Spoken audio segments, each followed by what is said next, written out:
नमस्कार. बुलेटिनची सुरुवात आपण मनोज जरांगे यांच्या मुंबईमधल्या दौऱ्यासंदर्भात बातमीने करतोय. मनोज जरांगे मुंबईकडे निघालेले आहेत. आजचा त्यांचा दुसरा दिवस. जुन्नरच्या पायथ्याशी ते पोहोचलेले आहेत, म्हणजे जुन्नरमध्ये पोहोचलेले आहेत. थोड्याच वेळात शिवनेरीच्या पायथ्याशी शिवरायांना अभिनंदन करून मग ते मुंबईकडे मार्गस्थ होणार आहेत. खेड, लोणावळा, पनवेल मार्गे ते मुंबईत रात्री दाखल होतील. खरं तर काल रात्रीच ते जुन्नरमध्ये पोहोचणार होते, पण त्याऐवजी ते आज सकाळी पोहोचलेत, कारण जिथे जिथे ते निघून म्हणजे अंतरवालीतून निघून जुन्नरपर्यंत येताना अनेक ठिकाणी त्यांचं स्वागत झालं आणि त्यामुळे खूप वेळ लागला. तर आत्ता ते जुन्नरला पोहोचलेत. शिवरायांचं दर्शन गडावर जाऊन ते घेणार आहेत आणि मग मुंबईकडे मार्गस्थ होणार आहेत. आज रात्री उशिरा ते मुंबईमध्ये पोहोचतील असं कळतंय.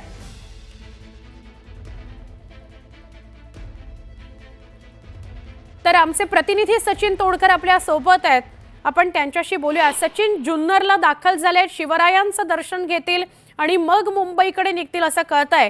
तर साधारणपणे मुंबईकडे निघायला मनोज जरांगेंच्या ताफ्याला किती वेळ लागू शकतो आणि काय वातावरण जुन्नरमधलं सध्याचं? खरं तर मनोज जरांगे पाटील हे रात्री मुक्कामाला जुन्नरला पोहोचणार होते, मात्र आंतरवलीसाठीपासून निघाल्यापासून तर ठिकठिकाणी मनोज जरांगे पाटील यांचं जल्लोषात स्वागत होते. कोर्टाने मनोज जरांगे पाटील यांच्या आंदोलनाला स्थगिती दिली होती. त्या असं असतानाही मनोज जरांगे पाटील यांनी ठाम राहत आंदोलन करणारच ही भूमिका घेतली होती. त्यानंतर काल मनोज जरांगे पाटील यांच्या आंदोलनाला 1 दिवसाची परवानगी देण्यात आली आहे. त्यामुळे कुठेतरी आंदोलकांमध्ये मोठं उत्साहाचं वातावरण आहे आणि जिथे काल रात्री मनोज जरांगे पाटील पोहोचणार होते ते आज सकाळी जुन्नर शहरामध्ये पोहोचलेत. जुन्नर शहरामध्ये त्यांचं जंगी स्वागत करण्यात आलंय. ढोल ताशांच्या गजरात मनोज जरांगे पाटलांचं जुन्नरमध्ये स्वागत करण्यात आलंय. मनोज जरांगे पाटील आता या ठिकाणी किल्ले शिवनेरीच्या पायथ्याला असणाऱ्या शासकीय विश्रामगृहामध्ये विश्रांती घेत आहेत. थोडा वेळ विश्रांती घेतल्यानंतर मनोज जरांगे पाटील हे किल्ले शिवनेरीवर जाणार आहेत. किल्ले शिवनेरीवर असणाऱ्या शिवाई मातेच्या मंदिरामध्ये जरांगे पाटील हे अभिषेक करतील व त्यानंतर किल्ले शिवनेरीवर जाऊन शिवजन्मस्थळाची माती ते आपल्या कपाळी लावतील. बर सचिन, तुमच्या समोर हे सगळे जे मराठा समर्थक दिसतायत, त्यातल्यापैकी कुणाशी संवाद साधता येईल का तुम्हाला? हे सगळे पण त्यांच्याबरोबर मुंबईला निघणार आहेत का? खरं तर आपण जर जुन्नरमध्ये मनोज जरांगे पाटलांचं आगमन बघितलं तर जुन्नर तालुक्यातील जो मुस्लिम समाज आहे तो पण जरांगे पाटलांच्या स्वागतासाठी या ठिकाणी हजर आहे. मुस्लिम समाजाने जरांगे पाटलांचं स्वागत केलंय. आपल्यासोबत काही मुस्लिम बांधव आहेत. काय सांगाल तुम्ही? खरं तर जरांगे पाटलांचं स्वागत केलंय. आम्ही आलेले आहे आमचे साहेब. आम्ही त्यांचं स्वागत केलेलं आहे. मुस्लिम समाजाने या ठिकाणी जरांगे पाटील यांचं स्वागत केलंय. काही कार्यकर्ते जे जरांगे पाटील यांच्या सोबत आलेले आहेत. काय सांगा, आपण कुठून सोबत आहात आणि काही भावना कशा पद्धतीने हा मोर्चा चालू आहे? आम्ही परभणी जिल्हा तालुका पाथरीवरून कालपासून आलेलो आहोत. आम्ही कायम आता जोपर्यंत जरांगे पाटील इथं उपोषणाला बसणार आहे तोपर्यंत आम्ही इथंच राहणार आहेत. अजिबात गावाकडे जाणार नाहीत, काय नाहीत. आम्हाला आरक्षण मिळेपर्यंत आम्ही अजिबात गावाकडे जाणार नाहीत. आमच्या पाटलाच्या ज्या मागण्या आहेत पूर्ण हैदराबाद गॅजेट हे सगळं लागू होईपर्यंत आम्ही जाणार नाहीत गावाकडे, इथंच उपोषण करीत राहणार. जोपर्यंत आरक्षण लागत नाही तोपर्यंत हे कार्यकर्ते मनोज जरांगे पाटलांसोबत राहणार आहेत. काय सांगाल, आंदोलन चालू आहे, तुम्ही कुठून आलात आणि कुठपर्यंत जाणार सोबत? आम्ही बीडवरून आलेलो आहोत आणि आम्ही मुंबई सोडणारच नाहीत आरक्षण भेटल्याशिवाय. मनोज दादा सोबत आम्ही कायम सगळेजण राहणार आहोत. दादा कुठून आलात? आणि गेवराई तालुका हिंगणगाव, बीड जिल्हा. आम्ही मनोज दादा संघ आलेलो आहेत. आम्हाला आमचं आरक्षण हक्काचं भेटलंच पाहिजे. आम्ही आरक्षण भेटल्याशिवाय आम्ही इथून निघणारच नाही. मुंबईमध्ये मरेंगे नाही तर जितेंगे. मरेंगे नाही तो जितेंगे. जोपर्यंत आरक्षण भेटत नाही तोपर्यंत हे कार्यकर्ते मागे जाणार नाहीयेत. काय सांगाल, मनोज जरांगे पाटील जुन्नरमध्ये आगमन झाले आणि दादा आता मुंबईत दिसून निघलेत. मुंबईच्या दिशेने दादा आता निघणारच आहे थोड्या वेळामध्ये. तत्पूर्वी दादांची तब्येत बी थोडी राखालावलेली आहे सध्या, कारण प्रवास खूप झाला आहे दादांचा. आणि आम्ही सर्वजण धाराशिव जिल्ह्यातून आलेलो आहोत. आम्ही सर्वजण मनोज दादा बरोबर जितकं आरक्षण मिळत नाही तोपर्यंत आम्ही मुंबईतच बसून राहणार आहेत. सरकारनं याची दखल घ्यावी, अन्यथा हा उद्रेक कधीही होऊ शकतो. खरं तर कालपासून प्रवास करत असणारे मनोज जरांगे पाटील गेले 24 तास हे मोर्चामध्येच आहेत. त्यामुळे त्यांची तब्येतही खालावलेली आहे. त्यामुळे थोडा वेळ मनोज जरांगे पाटील हे विश्रांती घेत असून त्यानंतर ते किल्ले शिवनेरी दर्शनासाठी जाणार आहेत. स्टुडिओ. बरोबर सचिन, जसं तुम्ही सगळ्या कार्यकर्त्यांशी आणि मराठा आंदोलकांशी बोलताय, परत एकदा सांगाल की काल रात्रीच ते पोहोचणार होते पण आज सकाळी पोहोचलेत. तर विषय असा आहे की ते मुंबईकडे किती वाजता निघतील? 10 वाजता, 11 वाजता, काय नेमकं कळतंय? कारण ते अजून शिवरायांचं दर्शन घेतील. तुम्ही जसं म्हणालात की अभिषेक करणार आहेत, तर किती वेळ लागू शकतो ते जुन्नर सोडायला? खरं तर ते मुक्कामाला येणार होते, मात्र रात्रभर त्यांचा प्रवास सुरू होता. ठिकठिकाणी कार्यकर्त्यांनी त्यांचं जंगी असं स्वागत केलंय. त्यामुळे त्यांना काल दिवसभरामध्ये आणि रात्रभर आराम करायला वेळ मिळालेला नाहीये. त्यांच्या सोबतच्या कार्यकर्त्यांचं म्हणणं आहे की जरांगे पाटील यांची तब्येत थोडीशी खालावली आहे आणि आता या ठिकाणी ते शिवनेरी किल्ल्याच्या पायथ्याला जे शासकीय विश्रामगृह आहे, या शासकीय विश्रामगृहामध्ये मनोज जरांगे पाटील सध्या थोडीशी विश्रांती घेत आहेत. या ठिकाणी विश्रांती घेतल्यानंतर ते किल्ले शिवनेरीवर जाणार आहे. त्यामुळे नक्की किती वेळ ते विश्रांती घेतील आणि किती वाजता जुन्नर सोडतील व जुन्नरमधूनही ते किती वेळात पुढे निघतील हे सांगणं थोडं अवघड आहे. असं असलं तरी जुन्नरमध्ये आणि जुन्नर तालुक्यामध्ये कार्यकर्ते काल रात्रीपासून जरांगे पाटलांची वाट पाहत आहेत. नक्की. त्यामुळे जुन्नर तालुका असेल किंवा जुन्नरच्या नंतर नारायणगाव, मंचर, खेड या ठिकाणी त्यांचं जंगी स्वागत होईल. त्यामुळे पोहोचण्यासाठी, इथून निघण्यासाठी थोडासा विलंब होणार आहे. नक्की नक्की. धन्यवाद सचिन, आपण माहिती दिली त्याबद्दल. आपण प्रेक्षकांना सांगूया, कोर्टानं फक्त 1 दिवसाची मुदत दिलेली आहे जरांगे पाटील आणि त्यांच्या समर्थकांना की तुम्ही आझाद मैदानावर फक्त 1 दिवस आंदोलन करू शकता, गर्दी जमा करू शकता, त्यानंतर नाही. आता बघूया कोर्टात पुढे काय होतं आणि जरांगेंना पुढे परमिशन म्हणजे परवानगी मिळते का. तुर्तास तरी जुन्नरवरून अजून जरांगेंचा ताफा मुंबईकडे निघायचा आहे.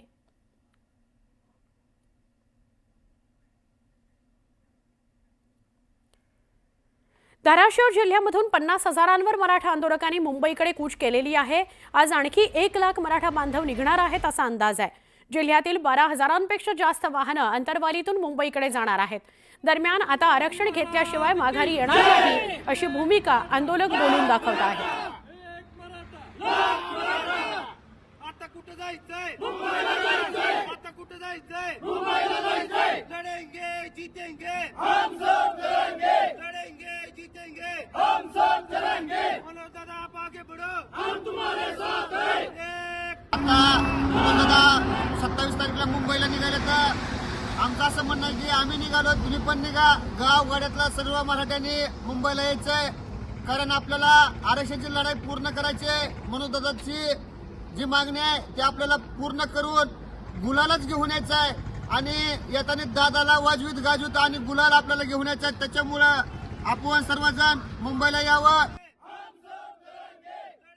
सकल मराठा संभाग, लाखो मराठा बांधव आंतरवली मुंबईकडे जाणार आहेत. आम्ही पण धाराशिव जिल्ह्यातला लाखो बांधव घेऊन बघितला असेल गाड्यांचा तापा मुंबईकडे आंतरवलीकडे रवाना होतोय. आमचे प्रतिनिधी बालाजी निरफळ यांच्याशी आपण बोलूया.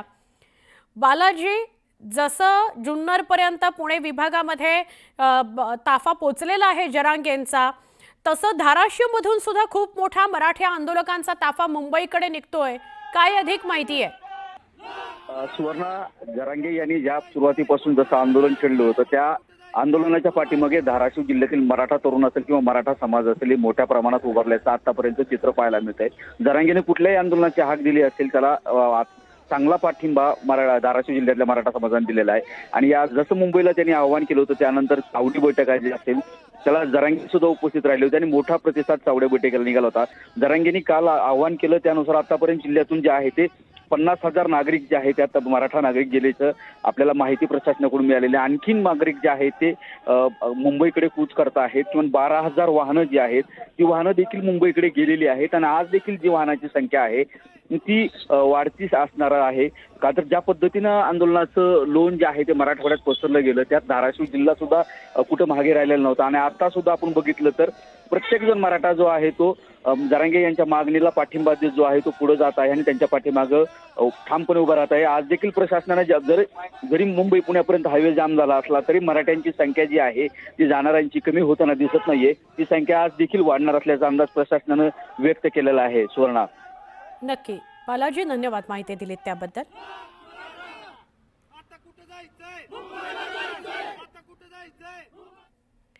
तर मुंबईत जे आंदोलन होणार आहे त्याची सोलापुरामधील शेकडो मराठा बांधवांनी दखल घेतली आणि तेही मुंबईच्या दिशेने रवाना झाले.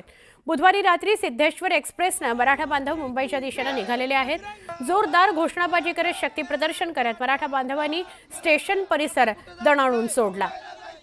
धाराशिवमधनं जसं नागरिक निघालेले आहेत तसं सोलापुरातनं पण निघालेले आहेत. रेल्वे स्थानक असो किंवा ज्यांना जसं मुंबईकडे येता येईल तसं ते मुंबईकडे निघालेले आहेत. प्रीतम पंडित यांच्याशी आपण बोलूया. प्रीतम, आपण बघतोय महाराष्ट्रातल्या वेगवेगळ्या जिल्ह्यामधून मराठा बांधव मुंबईकडे निघालेले आहेत. काय सांगाल सोलापुरातून?